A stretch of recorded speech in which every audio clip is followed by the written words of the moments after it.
We were in which verse? Sorry. Okay, I think it is 47th. We were 47th verse. Someone has to answer me. We were in which verse, so I can continue from there. Geeta, Shilpa. Mataji, I think it was 53. Yes, Okay. 53. 53, Mataji, 53. Very good. So we have only another 2 verses to complete. 52 is over. Okay. I thought all of you are sleeping. Yeah. Naham Devairna Tapasa Nadanina Tejasa Satyam Evam Vido Drashtum Yavanasi Mam Yatha Naham Devairna Tapasa Nadanina Nachenyaya Shakya Evam Vido Drashtum Drishtavanasi Mam Yatha. Lord says the form what you're seeing. This is so confidential form, and it is the most merciful form. It cannot be understood just by reading the Vedas, nor it can be understood by doing any tapasya, nor it can be understood by doing charity, nor by any worship. It is not by these means that one can see me as I am. To get the mercy of Krishna, it is not by all these things we can get the mercy of Lord. To see Lord also, it requires Krishna's permission, Krishna's mercy. Somebody may have donated so much, but it doesn't mean that he can see the form of Lord. Nayam atma pravachanena labhyas na medhaya na bahuna shukena. Yameva isha vrutatena labhyas asya isha atma vrute tamiswam. Very clearly it has been said in Bhagavatam, Nayam atma pravachanena labhyas. Nor by any pravachan. You may have done pravachan for so many years. That doesn't give a qualification for the person to see the form of Lord, to know the confidential aspects of Lord. Somebody may say, oh, I have heard pravachan for so many years. And it doesn't matter. For Lord, it doesn't matter. Nayam atma pravachan labhyas na medhaya. Somebody may be very intelligent. Okay, wherever you are, very wonderful. That doesn't give any qualification. Yameva isha bhrutatena labhyas asya isha atma bhrutatamsvam. To whoever Krishna has bestowed the mercy, Krishna gives that Krishna gives his confidential form to him. Krishna reveals the form. Very clearly Krishna says, I reveal the form. Okay? So naham vedirna tapasaha nadanena na chejyeya. Chejyeya means by worship. Shakyemam vido drashtum drishtavanasi mam yatha. Whatever form you are seeing now, first Krishna showed the universal form. Then on the request of Arjuna, Krishna showed the four-handed form. And now Krishna says, the form what you are seeing, even to see four-handed form requires mercy of Krishna. Shilpa, read.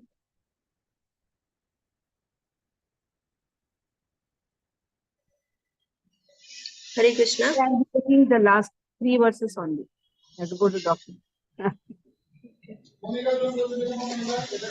Naham vedairna tapasa na danena na chejaya sakya evam vidho drashtum drashtvavan asimam yatha. Meaning, the form you are seeing with your transcendental eyes cannot be understood simply by studying the Vedas, nor by undergoing serious penances, nor by charity, nor by worship. It is not by these means that one can see me as I am. Krishna first appeared before his parents Devaki and Vasudeva in a four-handed form, and then he transformed himself into the two-handed form. This mystery is very difficult to understand for those who are atheists or who are devoid of devotional service. For scholars who have simply studied Vedic literature by the way of grammatical knowledge, or mere academic qualifications, Krishna is not possible to understand, nor is he to be understood by persons who officially go to the temple to offer worship. They make their visit, but they cannot understand Krishna as he is. Krishna can be understood only through the path of devotional service, as explained by Krishna himself in the next verse. Hare Krishna.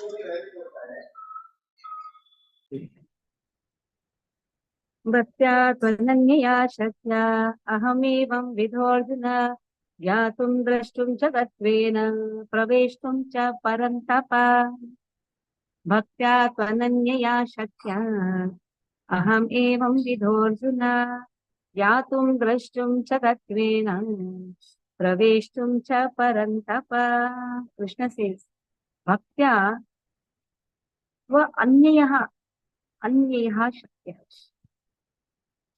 So what is ananyaha shakya? Ananyaha shakya means untinged by any motives, unmotivated devotional service. Krishna says in Bhagavad Gita, in Bhagavatam also, ahaituki apratiyedatha yayatma suprasidati. What is pure devotional service? I don't have any motives, O Lord. I don't want to ask anything. Bhaktya tvana ananyaha shakya. Without any motives, I am coming to Lord. I don't want anything. My only desire is to serve you, O Lord. This should be the only desire. Actually, who takes darshan of whom? Are we taking darshan of Krishna or Krishna takes our darshan? What capacity we have to see Lord? Krishna, we come before the boss and say, I come to see you, boss. Boss says, what is there to see me? I am seeing you. So in the same way, it is actually, we show ourselves to Lord. Oh Lord, take the best advantage of whatever best way you can utilize me. रगड़ लो पूरी तरह से शरीर को रगड़ लो भगवान. That is त्वनन्यः शक्यः aham evam vidhorjuna. In this way, O Lord, without any tinge of speculative knowledge, without any desire of any fruitive activities, anyavilashta shunyam jnana karmadhyanahutam anukulyena krishna anushilam bhakti uttama. This is going to come in Bhakti Rasamrita soon. Anyavilashita shunyam. There is no any other desire. That means there is some desire should be there. What is the desire? To serve Krishna. There is no other desire except to serve Krishna. Except to serve. There is no speculative knowledge. There is no tinge of any fruitive activity. Then Krishna says, Gyatum drashtum cha tatvena. So in this way, to know, to see, to understand this tattva, praveshtum, to enter, cha parantapa. This is the only qualification to know me. Only in this way, you can enter into the mysteries of my understanding. To know Krishna, the only way, what is that? Ahaituki, apratihata. Ahaituki means without any motives. Apratihata means without interruption. Okay. Pushparin?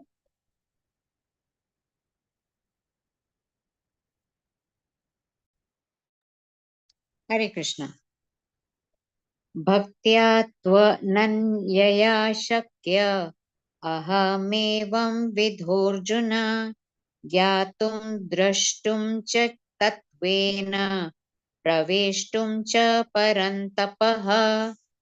My dear Arjuna, only by undivided devotional service can I be understood as I am, standing before you, and can thus be seen directly. Only in this way can you enter into the mysteries of my understanding. Krishna can be understood only by the process of undivided devotional service. He explicitly explains that in this verse, so that unauthorized commentators who try to understand Bhagavad Gita by the speculative process will know that they are simply wasting their time. No one can understand Krishna or how he came from parents in a four-handed form and at once changed himself into a two-handed form. These things are very difficult to understand by study of the Vedas or by philosophical speculation. Therefore, it is clearly stated here that no one can see him or enter into understanding of these matters. Those who, however, are very experienced students of Vedic literature can learn about him from the Vedic literature in so many ways. There are so many rules and regulations, and if one at all wants to understand Krishna, he must follow the regulative principles described in the authoritative literature. One can perform penance in accordance with those principles. For example, to undergo serious penances, one may observe fasting on Janmashtami, the day on which Krishna appeared, and on the 2 days of Ekadashi, the 11th day after new moon and 11th day after full moon. As far as charity is concerned, it is plain that charity should be given to the devotees of Krishna who are engaged in his devotional service to spread the Krishna philosophy or Krishna consciousness throughout the world. Krishna consciousness is a benediction to humanity. Lord Chaitanya was appreciated by Rupa Goswami as the most munificent man of charity because love of Krishna, which is very difficult to achieve, was distributed freely by him. So, if one gives some amount of his money to persons involved in distributing Krishna consciousness, that charity given to spread Krishna consciousness is the greatest charity in the world. And if one worships as prescribed in the temples in India, there is always some statue, usually of Vishnu or Krishna.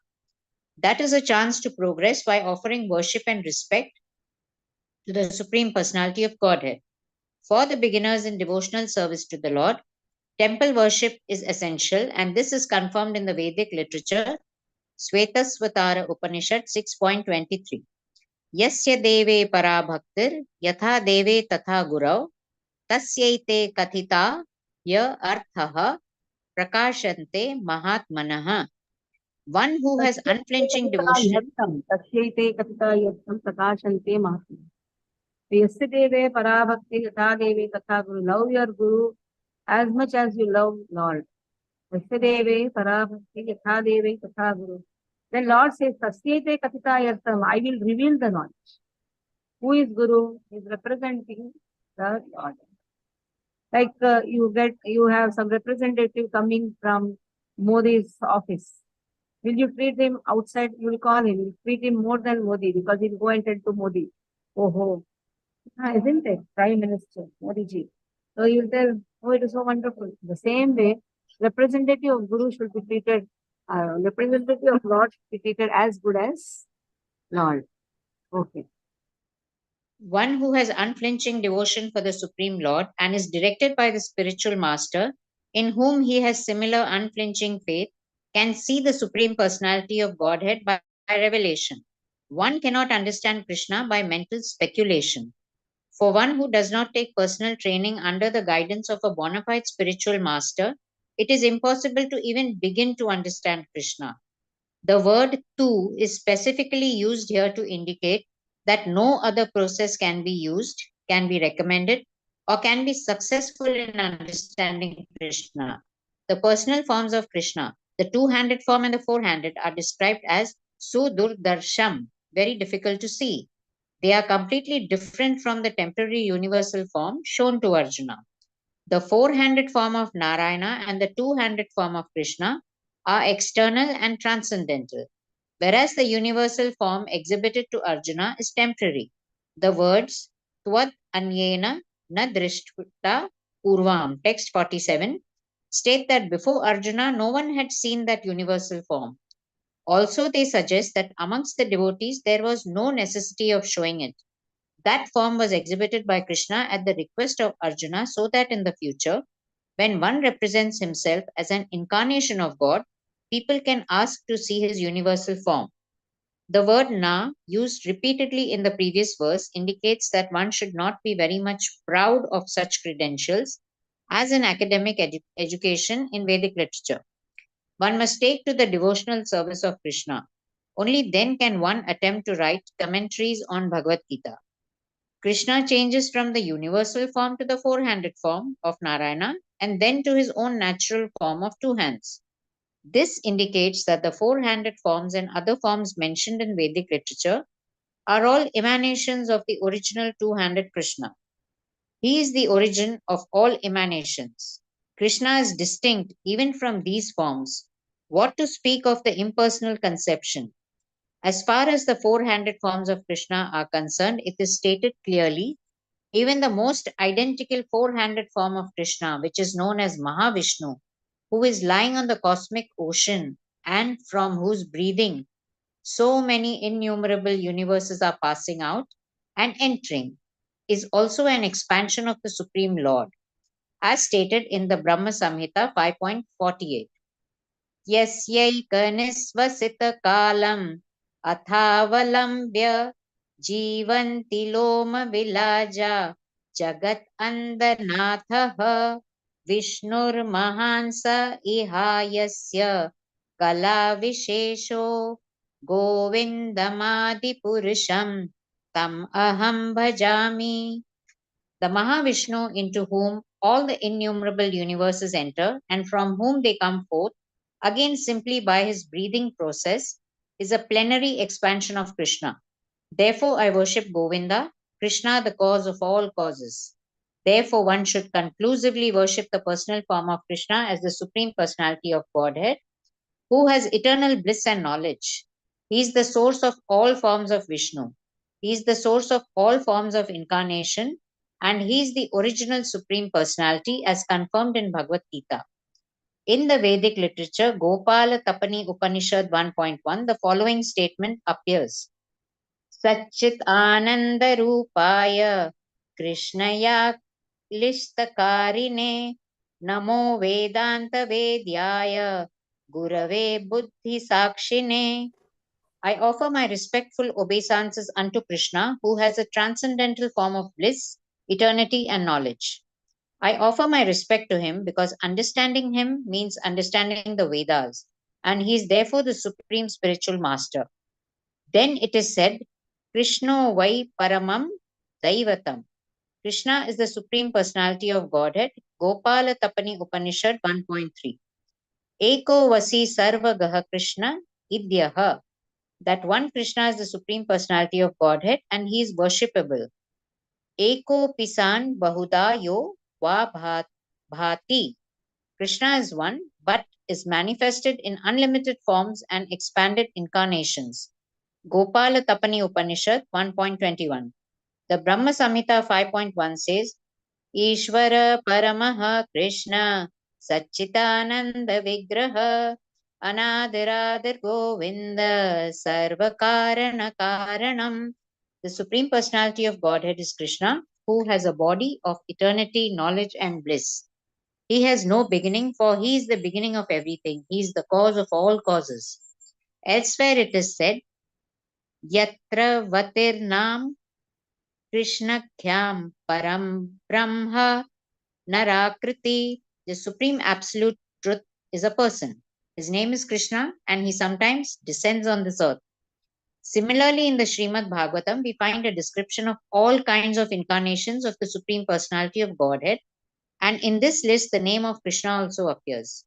But then it is said that this Krishna is not an incarnation of God, but the original Supreme Personality of Godhead himself. Ete chamsa kalaha pumsa Krishnas tu Bhagavan swayam. Similarly, in Bhagavad Gita, the Lord says, Mattaha parataram nanyat. There is nothing superior to my form as the personality of Godhead Krishna. He also says elsewhere in Bhagavad Gita, Aham adirhi devanam. I am the original of all the demigods.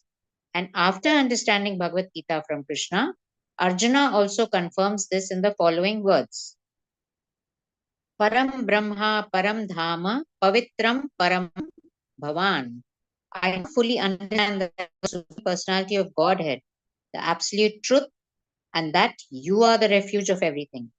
Therefore, the universal form which Krishna showed to Arjuna is not the original form of God. The original is the Krishna form.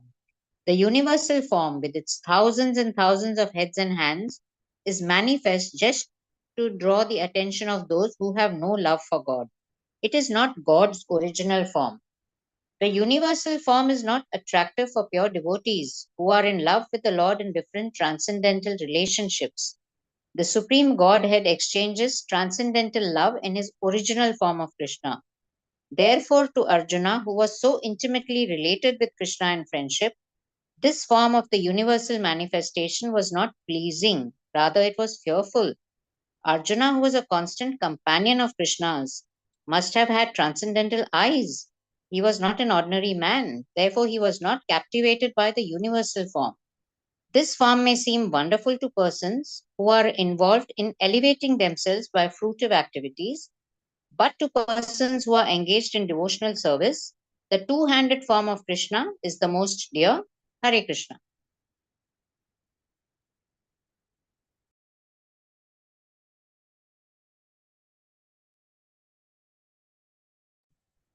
Okay. So the last verse now. Lord says, Matkarma krun matparmo madbhakta sanghavarjitah nirvaira sarvabhuteshu yasamameti pandava. Matkarma krun matparmo madbhakta sanghavarjitah nirvaira sarvabhuteshu yasamameti pandava. Matkarma krut. Matkarma krut.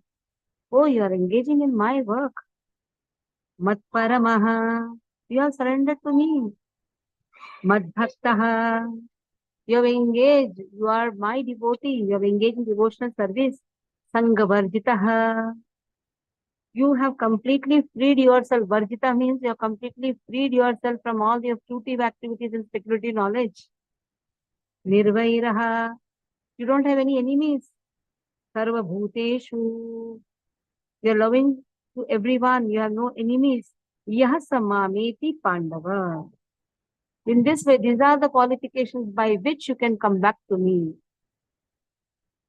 So initially what Krishna says, not by any tapasya, not by any studying of the Vedas, not by any charity, you can achieve me, but how to achieve you then, Krishna? These are the qualifications. You do work for me, you will achieve me. You become my devotee, you will achieve me. Then, mat paraha, you consider me as a supreme, you will achieve me. Sanghavarjitaha, you completely free yourself from all the speculative knowledge and fruitive activities, you will achieve me. You don't have any enemies, you love everyone, then you will achieve it. When you say when you love everyone, what is the meaning? You have compassion towards everyone. Somehow, yena tena prakarena, engage everyone in Krishna's service. That requires expertise, and that is known as Buddhi Yoga. This Buddhi Yoga extends to Bhakti Yoga. That is why now what we are going to study is Bhakti Yoga. The chapter 12th chapter is Bhakti Yoga. Why? Because how to engage everyone in devotion? Nirvera sarva bhuteshu. You don't have any enemies, means you consider everybody as your friend. If he is your friend, then you will engage him. How you will engage him? By giving some activity which is connected with Krishna. Somehow you are thinking welfare of that person. And that is Bhakti Yoga. And for that, the qualification is very important. How to engage also, that is also very important. Okay? Gita Mataji read is the last verse, very most important verse. Yahasamameti Pandava. In this way, the person achieves me. Hare Krishna. Matkarma kranmat paramo madbhakta sanghavarjitaha nirvaira sarva bhuteshu yah sa mameti pandava. Translation. My dear Arjuna, he who engages in my pure devotional service, free from the contaminations of fruitive activities and mental speculation, he who works for me, who makes me the supreme goal of his life, and who is friendly to every living being, he certainly comes to me. Purport. Anyone who wants to approach the supreme of all the personalities of Godhead on the Krishna Loka planet in the spiritual sky and be intimately connected with the supreme personality, Krishna must take this formula as stated by the supreme himself. Therefore, this verse is considered to be the essence of Bhagavad Gita. The Bhagavad Gita is a book directed to the conditioned souls who are engaged in the material world with the purpose of lording it over nature and who do not know of the real spiritual life. The Bhagavad Gita is meant to show how one can understand his spiritual existence and his eternal relationship with the Supreme Spiritual Personality and to teach one how to go back home, back to Godhead. Now, here is the verse which clearly explains the process by which one can attain success in his spiritual activity, devotional service. As far as work is concerned, one should transfer his energy entirely to Krishna conscious activities, as stated in the Bhakti Rasamrita Sindhu. Anasaktasya vishayan yatarham ubayunchata nirbhanta Krishna sambhande yuktam vairagyamuchyate. No work should be done by any man except in relationship to Krishna. This is called Krishna karma. One may be engaged in various activities, but one should not be attached to the result of his work. The result should be done only for him. For example, one may be engaged in business, but to transform that activity into Krishna consciousness, one has to do business for Krishna. If Krishna is the proprietor of the business, then Krishna should enjoy the profit of the business. If a businessman is in possession of thousands and thousands of dollars, and if he has to offer all this to Krishna, he can do it. This is work for Krishna. Instead of constructing a big building for his sense gratification, he can construct a nice temple for Krishna, and he can install the deity of Krishna and arrange for the deity's service, as is outlined in the authorized books of devotional service. This is all Krishna karma. One should not be attached to the result of his work, but the result should be offered to Krishna, and one should accept as prasadam the remnants of offerings to Krishna. If one constructs a very big building for Krishna and installs the deity of Krishna, one is not prohibited from living there, but it is understood that the proprietor of the building is Krishna. That is called Krishna consciousness. If, however, one is not able to construct a temple for Krishna, one can engage himself in cleansing the temple of Krishna. That is also Krishna karma. One can cultivate a garden. Anyone who has land in India, at least any poor man has a certain amount of land, can utilize that for Krishna by growing flowers to offer him. One can sow tulsi plants because tulsi leaves are very important, and Krishna has recommended this in Bhagavad Gita. Patram pushpam phalam toyam. Krishna desired that one offer him either a leaf or a flower or fruit or a little water, and by such an offering he is satisfied. This leaf especially refers to the tulsi. So one can sow tulsi and pour water on the plant. Thus, even the poorest man can engage in the service of Krishna. These are some of the examples of how one can engage in working for Krishna. The word Mat Paramah refers to one who considers the association of Krishna in his supreme abode to be the highest perfection of life. Such a person does not wish to be elevated to the higher planets, such as the moon or sun or heavenly planets, or even the highest planet of this universe, Brahmaloka. He has no attraction for that.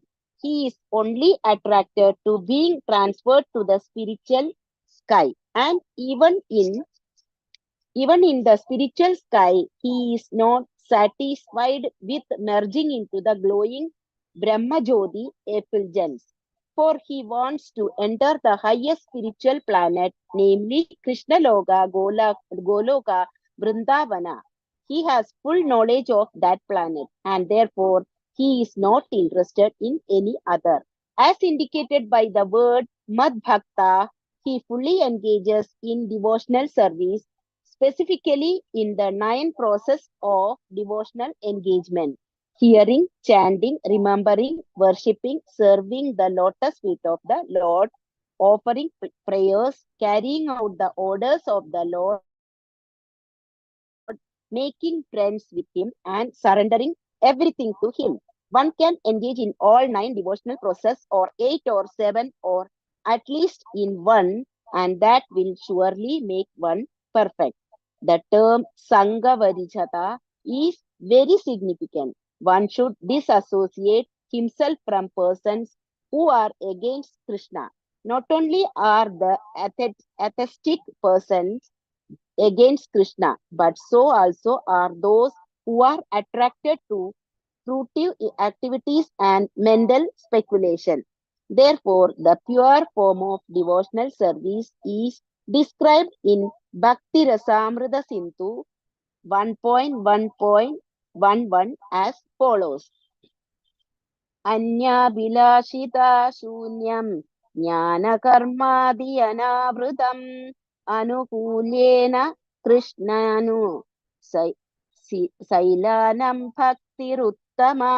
In this verse, Srila Rupa Goswami clearly states that if anyone wants to execute unalloyed devotional service, he must be freed from all kinds of material contamination. He must be freed from the association of persons who are addicted to fruitive activities and mental speculation. When freed from such unwanted association and from the contamination of material desires, one favorably cultivates knowledge of Krishna. That is called pure devotional service. Anukulasya sangalpa pratikulasya varjanam. Hari Bhakti Vilasa 11.676. One should think of Krishna and act of Krishna favorably, not unfavorably. Kamsa was an enemy of Krishna's. From the very beginning of Krishna's birth, Kamsa planned in so many ways to kill him. And because he was always unsuccessful, he was always thinking of Krishna. Thus, while working, while eating, and while sleeping, he was always Krishna conscious in every respect. But that Krishna consciousness was not favorable, and therefore, in spite of his always thinking of Krishna 24 hours a day, he was considered a demon, and Krishna at last killed him. Of course, anyone who is killed by Krishna attains salvation immediately, but that is not the aim of the pure devotee. The pure devotee does not even want salvation. He does not want to be transferred even to the highest planet, Goloka Vrindavana. His only objective is to serve Krishna wherever he may be. A devotee of Krishna is friendly to everyone. Therefore, it is said here that he has no enemy. Nirvaira. How is this? A devotee situated in Krishna consciousness knows that only devotional service to Krishna can relieve a person from all the problems of life. He has personal experience of this, and therefore he wants to introduce this system, Krishna consciousness, into human society. There are many examples in history of devotees of the Lord who risked their lives for the spreading of God consciousness. The favorite example is Lord Jesus Christ. He was crucified by the non-devotees, but he sacrificed his life for spreading God consciousness. Of course, it would be superficial to understand that he was killed. Similarly, in India also, there are many examples such as Thakura, Haridasa and Prahlada Maharaja. Why such example? Why such risk? Because they wanted to spread Krishna consciousness, and it is difficult. A Krishna conscious person knows that if a man is suffering, it is due to his forgetfulness of his eternal relationship with Krishna. Therefore, the highest benefit one can render to human society is relieving one's neighbor from all material problems. In such a way, a pure devotee is engaged in the service of the Lord. Now, we can imagine how merciful Krishna is to those engaged in his service, risking everything for him. Therefore, it is certain that such persons must reach the supreme planet after leaving the body. In summary, the universal form of Krishna, which is a temporary manifestation, and the form of time, which devours everything, and even the form of Vishnu, four-handed, have all been exhibited by Krishna. Thus, Krishna is the origin of all these manifestations. It is not that Krishna is a manifestation of the original Vishwarupa or Vishnu. Krishna is the origin of all forms.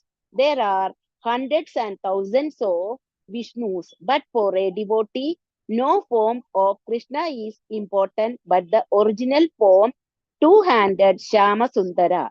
In the Brahma Samhita, it is stated that those who are attached to the Shama Sundara form of Krishna in love and devotion can see him always within the heart and cannot see anything else. One should understand, therefore, that the purport of this 11th chapter is that the form of Krishna is essential and supreme. Thus, in the Bhakti Thus ends the Vedanta Bhaktivedanta purport Srimad Bhagavad Gita and the matters of the universe. in the matter of the universal. The whole chapter discusses about Krishna is the supreme and he is the source of all incarnations. Okay. Okay. So Hare any Krishna. doubt you can message. Mm. I'm not asking now. Another one is now after coming back from Yatra, I'll start with the 12th chapter. Study 10th chapter and 12th, study 10th and 11th very nicely. And 12th chapter is very easy chapter. You can just go through it. So when after I come from next year, that is first, I will start the 12th chapter. So within 1 week or maybe 10 days, I'll keep the exam. So you have to only prepare for the 12th chapter. You have now nice time. At least you have 10 to 11 days for preparing 10th and 11th chapter. Okay? Hare Krishna. Mataji, in the 10th chapter, there are only 2 verses given, and in the 11th chapter, there are no markings of the verses given for oral examination. Are we going to have orals? Not there, not there. 12th chapter also, it is not there, the marking. Don't worry, it's not there, then not there. Okay, Mataji, thank you. Manchakal Pati Sanam Pavani Vishnu Namo Namaste Jai Shri Prabhupada Ki Jai.